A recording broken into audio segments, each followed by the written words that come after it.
Welcome to Daily Post India. This is Jasmine Kaur.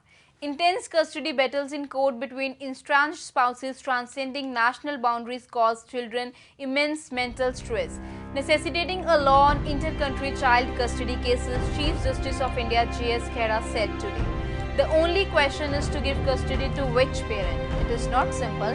It is a cultural question involving the ways of life which custom the child is accustomed to. It is also the question of sovereignty of two countries, he also said.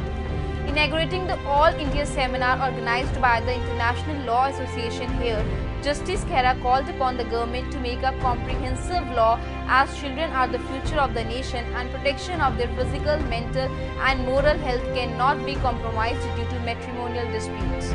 Parents clash in families are bound to hit children.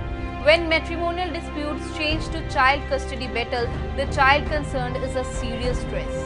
When it transcends national boundaries, the welfare of the child suffers, the legal battle gets entangled in sovereign laws of the nation concerned, he said.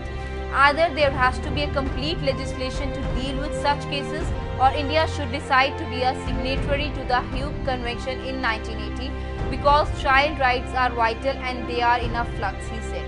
The Hague Convention of October 1980 on the civil aspects of the international child abduction is a multilateral treaty which seeks to protect the children from the harmful effects of abduction retention across international boundaries by providing a procedure to bring about their prompt return.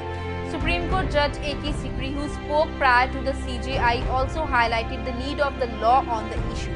It is not easy to decide the custody of a child. It becomes more difficult when we have to decide while granting custody and one of the parent is in abroad. The visitation right granted to that parent abroad will be difficult, Justice Sikri said.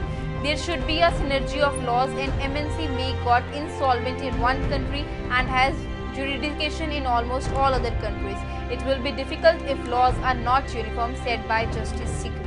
For more such updates, you can visit our Facebook page Daily Post India. You can also visit our website www.dailypost.in and you can also subscribe to our YouTube channel. Thank you.